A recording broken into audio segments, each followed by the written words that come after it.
আসসালামু আলাইকুম। শুরু করছি কৃষি সংবাদ, সাথে আছি মোহাম্মদ রাইহান। এখনকার এই সংবাদ আয়োজন একই সঙ্গে চ্যানেল আইয়ের ইউটিউব চ্যানেল এবং চ্যানেল আইয়ের ওটিটি প্ল্যাটফর্ম আই স্ক্রিনে লাইভ স্ট্রিম হচ্ছে। পাবনায় পদ্মা নদীর বিস্তীর্ণ চরাঞ্চলে কলা চাষে অভাবনীয় সাফল্য এসেছে। এসব চরে কলা চাষ করে প্রান্তিক চাষিরাও স্বাবলম্বী হচ্ছেন। কর্মসংস্থান হয়েছে কয়েক হাজার মানুষের। পাবনা থেকে আখতারুজ্জামান আখতারের রিপোর্ট। পাবনা জেলার উত্তর পশ্চিম দিক দিয়ে প্রবাহিত পদ্মা নদীর সুজানগর, সদর এবং ঈশ্বরদী উপজেলার কোমরপুর ও পাকশী সহ 50টিরও বেশি চরে কলা চাষ হচ্ছে। একসময় এসব চরে কেবল কাশবন হতো। এখন চরের পলিমাটিতে উৎপাদন হচ্ছে অর্থকরী ও সুস্বাদু কলা। ভাগ্য খুলেছে দরিদ্র চরবাসী ও প্রান্তিক কৃষকের। কলার ফসল করেছে, কলাগুলি খুব ভালো হয়।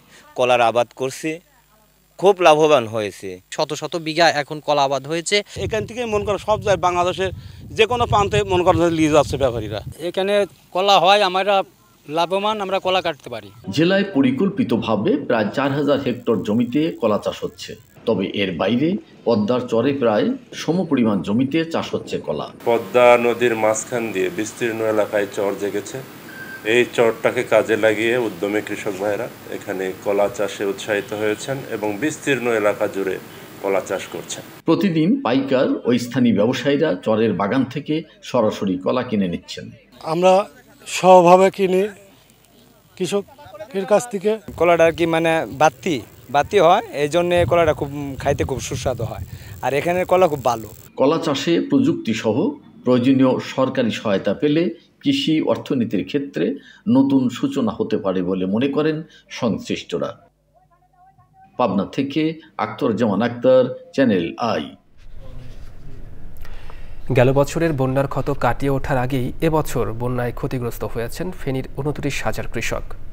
বন্যায় নষ্ট হয়েছে গ্রীষ্মকালীন সবজি, খেতেই পচে গেছে আমন বীজতলা ও আবাদ করা আউশ ধান। ফেনী সংবাদদাতার তথ্য, ভিডিও চিত্রে আল মুকসিদের রিপোর্ট।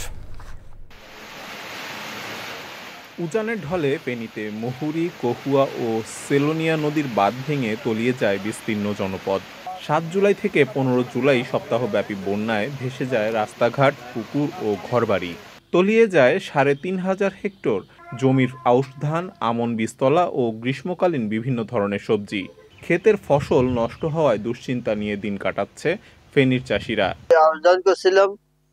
সব বন্যার পানি সব লয়ে গেছে। এখন আমরা আবার নতুন করে কিভাবে ঘুরে দাঁড়াবো? বন্যার পরে জ্বালা নষ্ট হয়ে গেছে বীজতলা, এখন আমরা জ্বালা কোথায় পাবো? প্রতি বছর এইভাবে করলে তো চাষাবাদ করার কোনো আমাদের নেই, আমরা ক্ষতিগ্রস্ত বরাবর। আমরা তো কিছু করে খাবার মতো এখনো চেষ্টা আমরা দেখতেছি না। বন্যার পানিতে ক্ষেতের সবজি পচে যাওয়ায় বাজারে সংকট দেখা দিয়েছে। আমরা আশা করতেছি যে সরকার প্রয়োজনীয় পদক্ষেপ গ্রহণ করে আমরা আমাদের যারা ব্লক উপসহকারী কৃষি কর্মকর্তাগণ আছেন তাদের মাধ্যমে নিয়মিত পরামর্শ প্রদান করে যাচ্ছি। সবসময় কৃষকের পাশে আছি।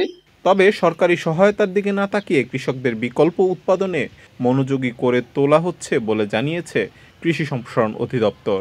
আমরা বিভিন্ন সোর্স থেকে পর্যায় থেকে বীজ সংগ্রহ করে আমরা আমনের বীজতলা লক্ষ্যমাত্রায় পৌঁছার জন্য কৃষক পর্যায়ে আমরা বিভিন্ন ধরনের পরামর্শ কেন্দ্র গ্রুপে আমরা মত বিনিময় করতেছি।